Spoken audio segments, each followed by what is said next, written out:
Hello children, good morning all of you. Today I am making you clear how to calculate any of the aggregate of national income by income method. जो different type के questions आते हैं वो कुछ मैं आपको solve करके दिखाऊंगी ताकि आप कॉन्फिडेंट हो जाए इनकम मेथड में। ये किस किस टाइप के न्यूमेरिकल्स आ सकते हैं इनकम मेथड से। और शुरू करने से पहले एक मोटिवेशनल कोट, क्योंकि मोटिवेशन की इस समय सभी बच्चों को बहुत ही ज़रूरत है। ठीक है, तो सफल होने के लिए बातों से नहीं रातों से लड़ना पड़ता है। ठीक है, तो अब समय आ गया है कि आप बात करना बंद और रात में जाग जाग के पढ़ाई करना शुरू करो फोकस के साथ, ताकि जो ये गिवन पीरियड बचा है आपके पास उसको आप अच्छे से यूटिलाइज करके अच्छे से अच्छे मार्क्स ला सको। ठीक है, तो हम शुरू करते हैं इनकम मेथड से। इनकम मेथड से मैंने आपकी 2-3 वीडियोस पहले बना चुकी हैं कि इनकम मेथड से हमें सिर्फ फैक्टर इनकम ऐड करनी होती है और कुछ नहीं। फैक्टर इनकम के 3 मेन कंपोनेंट है, COE, OS and operating surplus. Right, COE, operating surplus and mixed income 3 component हैं। इन तीनों को ऐड करके आता है एनडीपीएट-एफसी। फिर हम अपना क्वेश्चन देखते हैं कौन सा एग्रीगेट निकालना है, उसके अकॉर्डिंग उसमें चेंजेस करते हैं। ये बेसिक है। अब आ जाइए किस टाइप के क्वेश्चंस आते हैं।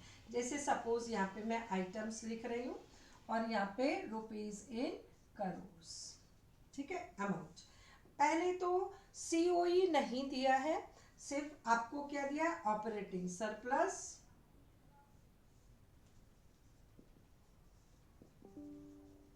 Operating surplus 500।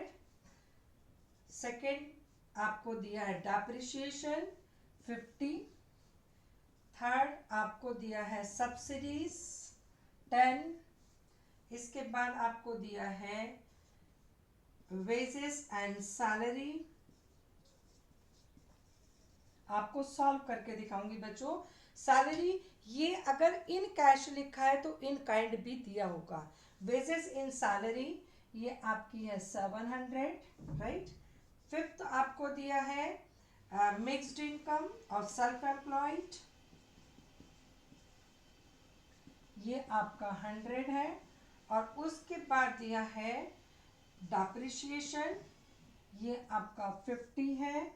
और 7 आपका एम्प्लॉयर्स कंट्रीब्यूशन,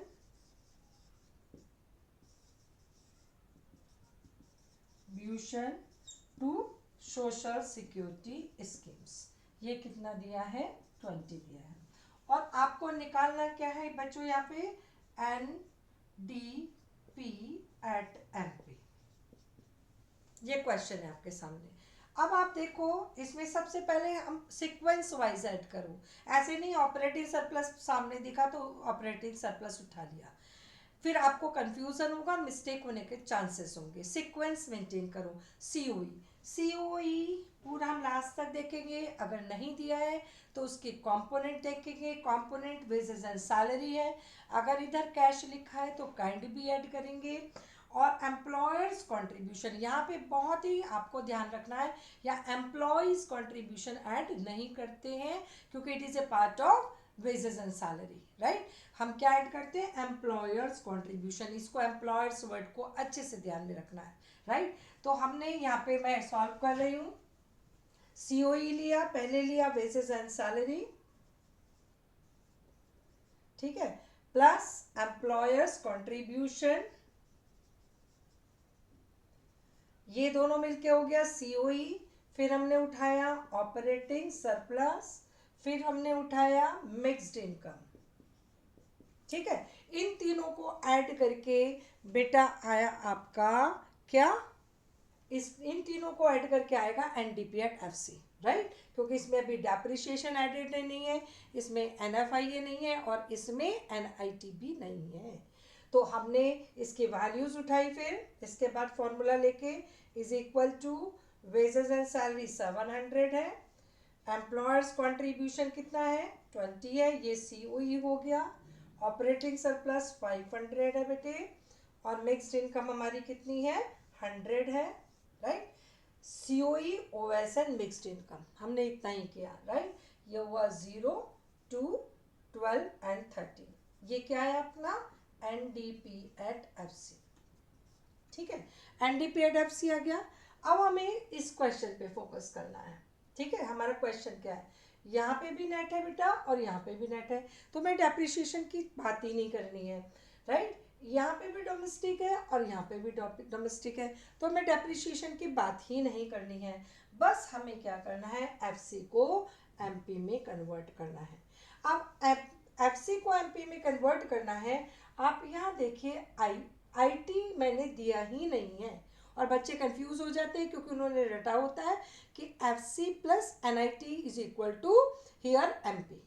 अब आप ध्यान रखेंगे सब्सिडीज किसका पार्ट है, FC का, और IT किसका पार्ट है, MP का। अब IT अगर दिया नहीं है बेटा, ठीक है, और FC से हमें MP पे जाना है जिसमें सब्सिडीज नहीं होती है और FC में होती है, तो यहाँ पे सिंपल मैं डिडक्ट करूंगी सब्सिडीज, ठीक है, माइनस सब्सिडीज, क्योंकि सब्सिडीज इसमें है FC में, और NIT में, वो सॉरी MP में नहीं होता है। हमें NIT नहीं दिया, घबराना नहीं है, सिंपल माइनस सब्सिडीज करेंगे और हमारा आंसर हमारे सामने होगा। सब्सिडीज कितना है आपका 10, तो what will be the answer, that will be the correct answer which is asked in the question. अब आ जाइए एक, अब इसको मैं चेंज करूंगी, ठीक है, इसको चेंज करके आपको करके दिखाऊंगी कि किस किस टाइप के क्वेश्चंस आ सकते हैं, राइट। यहाँ पे आप देखिए, यहाँ पे अब मैंने चेंज किया, ऑपरेटिंग सरप्लस भी मैंने नहीं दिया, ठीक है, ऑपरेटिंग सरप्लस भी नहीं दिया है और COE भी नहीं दूंगी, ठीक है, ये दोनों मैं इसको ड्रॉप कर रही हूँ।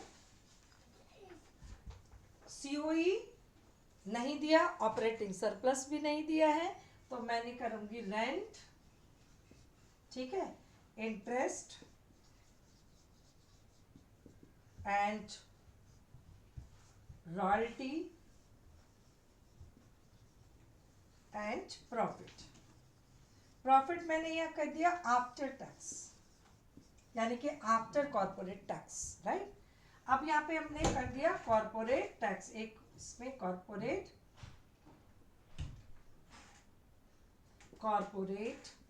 टैक्स। अब इसमें आपको निकालना क्या है, इसमें आपको निकालना है COENOS, calculate COENOS, operating surplus. अब इसमें एक एग्रीगेट जरूर होना चाहिए, उसके बिना आप ये दोनों कंपोनेंट नहीं निकाल सकते। अब इसमें हमने दे दिया आपको GDP at FC, ये कितना दिया है 1000, रेंट है आपका 100, रॉयल्टी है आपका 50, कॉर्पोरेट टैक्स है आपका 20, डेप्रिसिएशन है आपका 10, subsidies 20, interest 50, mixed income of self-employed 250, depreciation is 70, and profit after tax that is 100, ठीक है। अब ये क्वेश्चन आपके सामने है जिसमें हमें निकालना है COE एंड OS, दो कंपोनेंट्स ऑफ फैक्टर इनकम। अब इसको इसकी हेल्प से हम निकालेंगे GDP। सबसे पहले आप देखेंगे ऑपरेटिंग सरप्लस के सारे कंपोनेंट हैं, तो ऑपरेटिंग सरप्लस को हम डायरेक्ट निकाल लेंगे। कैसे, operating surplus is equal to income from property, that is rent, royalty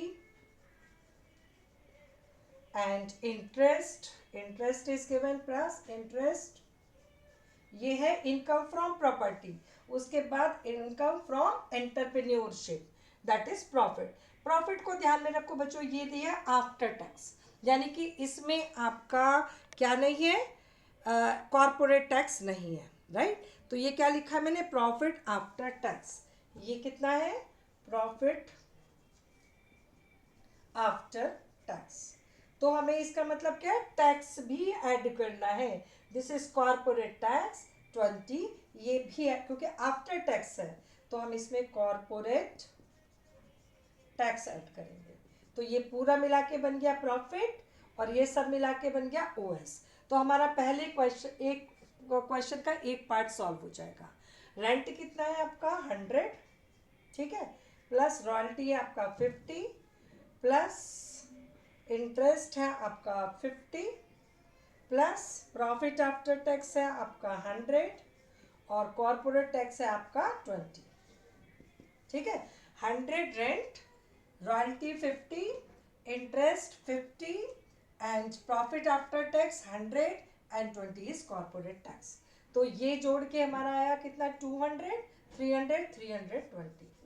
ये क्या आ गया आपका ओएस, यानी कि एक क्वेश्चन आपने क्वेश्चन का एक पार्ट सॉल्व कर लिया, ठीक है। अब चलते हैं दूसरे पार्ट पे। This is what COE. COE हम कैसे निकालेंगे? सीओई निकालने के लिए इसकी हेल्प लेंगे हम, ठीक है। इसको इक्वेट करेंगे। GDP at FC is equal to COE पहला component, OS plus mixed income, ठीक है। अब ये हो गया एनडीपी एट एफसी, इसको कन्वर्ट करो जी में, प्लस डेप्रिसिएशन, ठीक है। NDP at FC domestic and domestic, तो एनएफआईए से कोई मतलब नहीं है। एफसी को इधर भी एफसी है और एनडीपी एट एफसी उधर भी एफसी है, तो एनआईटी से भी कोई मतलब नहीं है। यानी कि ये डेटा और ये डेटा, ये दोनों एक्स्ट्रा आपको कंफ्यूज करने के लिए दिए हैं। सिर्फ हमें क्या चाहिए? डेप्रिसिएशन चाहिए, ठीक है, डेप्रिसिएशन, और कुछ भी नहीं चाहिए। अब हम यहाँ पे इसकी वैल्यूज डालेंगे। ये 1000 GDP at FC is equal to COE जो हमें निकालना है बेटा। ओएस हमने ऑलरेडी निकाला था, कितना था 150, 150 and 50, this is 250, sorry it was 250, इसको 50 कर देते हैं। 50, 200, right, and 300 and 300 plus 20, this is 320, या तो ये 300, 100, 200 एंड 300, 320, ये आपका ओएस था, ठीक है। 320 ओएस प्लस मिक्स्ड इनकम कितना दिया है आपका? अच्छा सॉरी, मिक्स्ड इनकम 250 था, 250 मिक्स्ड इनकम, राइट। ये आ गया NDP at FC plus depreciation. Depreciation कितना दिया है? 10, ठीक है। तो GDP at FC is equal to क्या है? एनडीपी एट एफसी हमने लिया पहले, COE plus operating surplus plus mixed income, और नेट को कन्वर्ट किया ग्रॉस में बाय एडिंग डेप्रिसिएशन।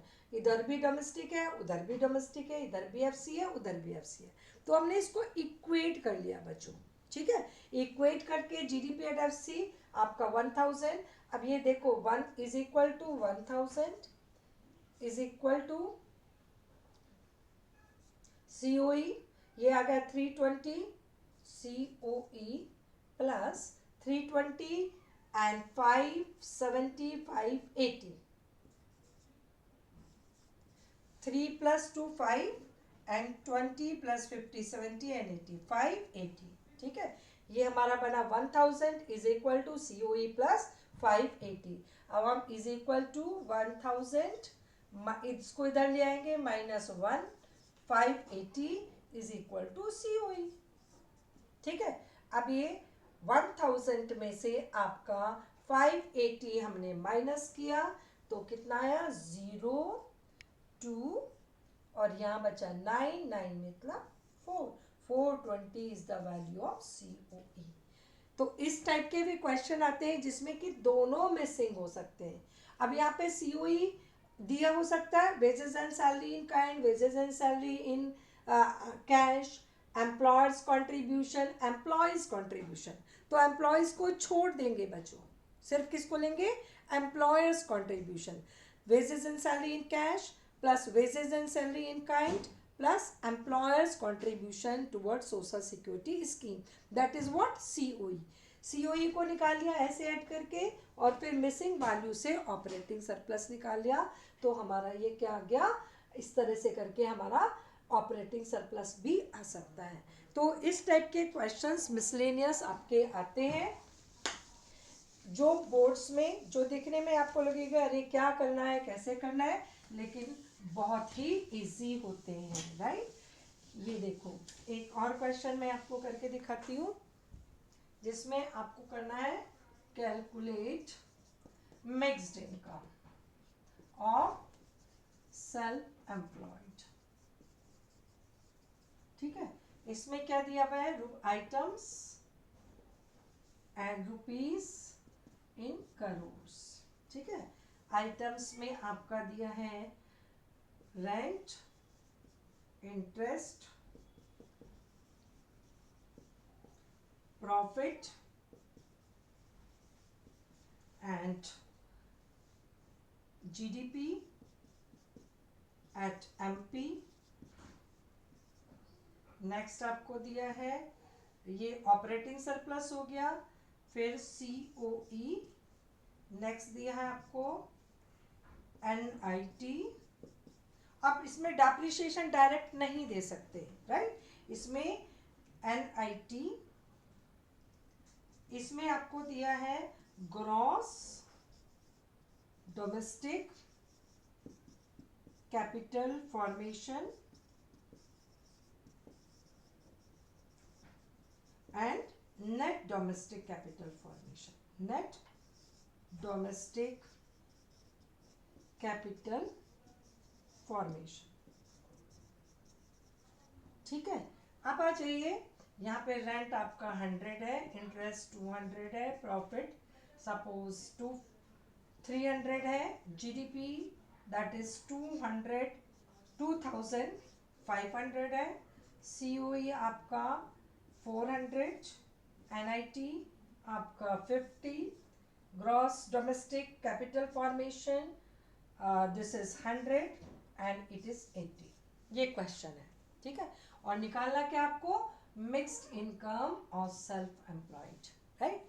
अब इसमें हम इसको बेस लेंगे, ठीक है, इसको इक्वेट करेंगे कैसे, जीडीपी एट एमपी। इसका फॉर्मूला सिंपल इनकम मेथड से लिख देंगे, GDP at MP is equal to COE, sequence को नहीं भूलेंगे, प्लस ऑपरेटिंग सरप्लस नहीं दिया है तो इसके कंपोनेंट उठाएंगे, rent plus interest plus profit, royalty is not given so leave it, plus mixed income हमको निकालनी है एंड इसको इक्वेट करेंगे, ये मिला के क्या है बच्चों, एनडीपीएफ से। अब नेट को ग्रॉस में कन्वर्ट करने के लिए हमने डेप्रिसिएशन ऐड किया, इधर डोमेस्टिक है, इसको ऐड करके डोमेस्टिक आया और इधर भी डोमेस्टिक है, तो हम एनएफआईयू को नहीं टच करेंगे अगर दिया भी है क्वेश्चन में तो, राइट। इसके बाद हम करेंगे, क्योंकि ये एमपी है तो हम इसको कन्वर्ट करें, क्योंकि ये ऐड करके आया फैक्टर कॉस्ट पे, तो हमने प्लस एनआईटी किया। ठीक है, अब सीधे वैल्यूज डाल दो और निकाल दो। अब इसमें देखो डेप्रिसिएशन नहीं दिया है और हमें डेप्रिसिएशन चाहिए, आप परेशान हो जाएंगे कि डेप्रिसिएशन क्या है, डेप्रिसिएशन तो ऐड करना है, कुछ नहीं है बच्चों, gross domestic capital formation minus net domestic capital formation, इसमें से इसको, क्योंकि इसका डिफरेंस क्या है, दैट इज डेप्रिसिएशन। अगर यहाँ पे फिक्स्ड दिया है तो fix plus change in stock करेंगे, राइट, ये भी ध्यान में रखना है। तो यहाँ पे डेप्रिसिएशन की वैल्यूज कितनी आ गई, 20। ठीक है, 20 इज व्हाट, डेप्रिसिएशन। अब हम सिंपल इसका क्वेश्चन उठाएंगे, GDP 2500 is equal to COE is given here 400 plus operating surplus, rent, interest, profit, ये ऑपरेटिंग सरप्लस हो गया। मिक्स्ड इनकम आपको निकालना है बच्चों, अब हमने डेप्रिसिएशन ऐड किया, ये हमने ग्रॉस माइनस नेट कर लिया था, तो ये डेप्रिसिएशन और प्लस एनआईटी विच इज 50। बस इसको सॉल्व करके आपके सामने answer 2500 is equal to 4 + 5 6 7 7 1000 1070 plus mixed income. ठीक है, अब इस तरह इसको इधर ले आइए, 2500 minus 107 is equal to mixed income. ठीक है, अब इसमें से माइनस कर दीजिए 03 एंड यहाँ पे आपका 034 बचा, ठीक है, और ये 1, ठीक है, is equal to mixed income. समझ में आया? तो इस तरह से करके क्वेश्चंस भी आते हैं कि जिसमें आपको थोड़ा सा माइंड को ट्विस्ट करना है और आंसर इजीली, डिप्रिसिएशन मिसिंग है तो ऐसे निकाल लेंगे, ठीक है, एनआईटी नहीं दिया है तो कोई चीज़ एफसी और एमपी दिया है उसको माइनस करके निकाल लेंगे। तो ये आपको ट्रिक्स फॉलो करनी पड़ेगी, ठीक है। अब एक क्वेश्चन जो सैम्पल पेपर में दिया है वो मैं आपको सॉल्व करके दिखाती हूँ इनकम मेथड से, ठीक है। एग्जाम में एक ये सीबीएसई का सैम्पल पेपर में दिया है जिसमें आपको निकालना है COE,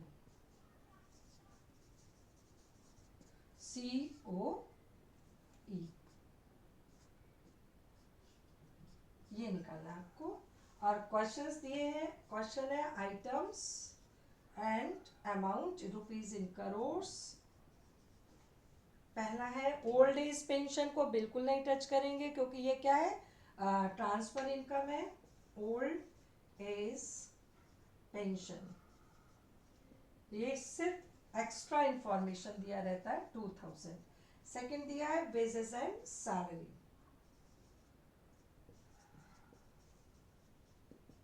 in cash.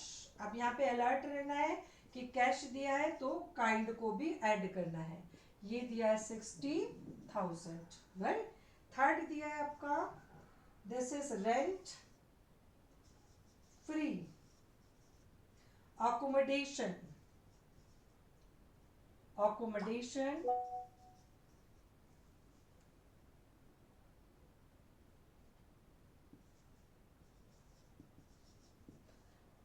To employees, यानी कि ये क्या है, that is COE in kind. जैसे कि स्कूल में एक फ्लैट मुझको दे दिया जाए, ये क्या है, पेमेंट इन काइंड। टीचर के बच्चे की फीस एक्सक्यूज कर दी जाए, ये क्या है, पेमेंट इन काइंड। तो ये क्या है, wages and salary in cash, और ये क्या है, wages and salary in kind, ठीक है। इसके अलावा नेक्स्ट है आपका इसमें दिया हुआ payment of life insurance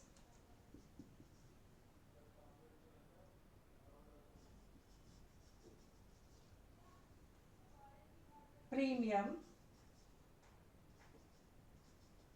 bye employees. अब इसके लिए भी बिल्कुल केयरफुल रहना है। What is COE, the payment by employer to employees only. ये कौन पे कर रहा है बच्चों, that is the payment by life insurance premium, right. Payment of life insurance premium by the employees pay कर रहा है किसको, लाइफ इंश्योरेंस कंपनी को प्रीमियम अपना, तो इसको हम छुएंगे नहीं।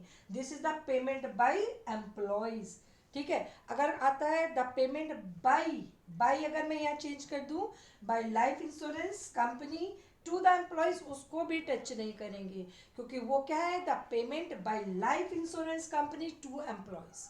तो ये सिर्फ डेटा आपको कंफ्यूज करने के लिए दिया है, राइट। नेक्स्ट आपका है इसमें कंट्रीब्यूशन टू प्रोविडेंट फंड।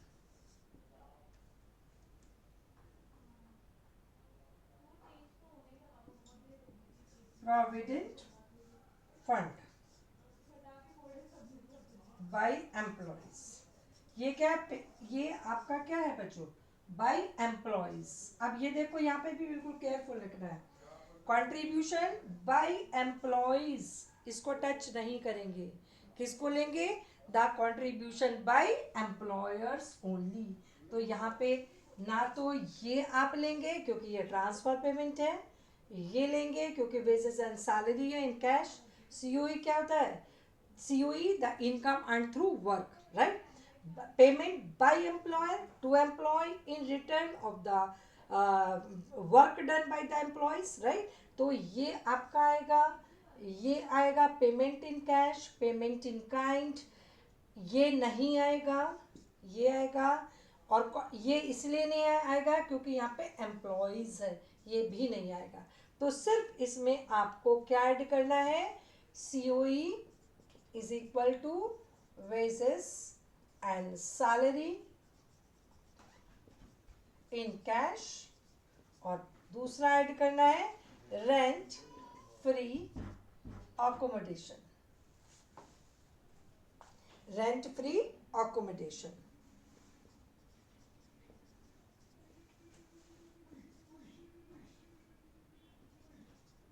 बस आपका आंसर आ गया। और इतना बड़ा क्वेश्चन देके आप लोग घबरा जाएंगे कि ये क्या क्या ऐड करें। बिल्कुल अपने लॉजिक पे फोकस रखिए। ये इसलिए नहीं आएगा, ट्रांसफर पेमेंट है। ये किस लिए नहीं आएगा, क्योंकि बाई एम्प्लॉयज हो रहा है। किसको, लाइफ इंश्योरेंस कंपनी को। अगर यहाँ पे बाई होता और यहाँ टू होता तभी भी नहीं करते, क्योंकि ये कौन पेमेंट कर रहा है, life insurance company to employees. COE क्या होता है, payment by employer to employee only. Contribution to provident fund by employees है, एम्प्लॉयर होता तो हम ऐड करते, बाय एम्प्लॉयज है तो ये भी नहीं आएगा। तो इन दोनों को ऐड करेंगे, आपका आंसर ये 60,000 wages and salary in cash. और ये क्या है, रेंट फ्री अकोमोडेशन। कितना दिया है रेंट फ्री अकोमोडेशन, इस क्वेश्चन में दिया है 30,000। बस हमें ये दोनों ऐड करने हैं, राइट, प्लस 30,000। तो हमारा COE कितना आया, 90,000। ये इंफॉर्मेशन एक्स्ट्रा, ये इंफॉर्मेशन एक्स्ट्रा, ये इंफॉर्मेशन एक्स्ट्रा। ठीक है, तो आप अपने लॉजिक पे फोकस करके सॉल्व करेंगे तो आंसर आपका सही आएगा। Happy Sunday and enjoy Sunday with your studies with focus. Thank you.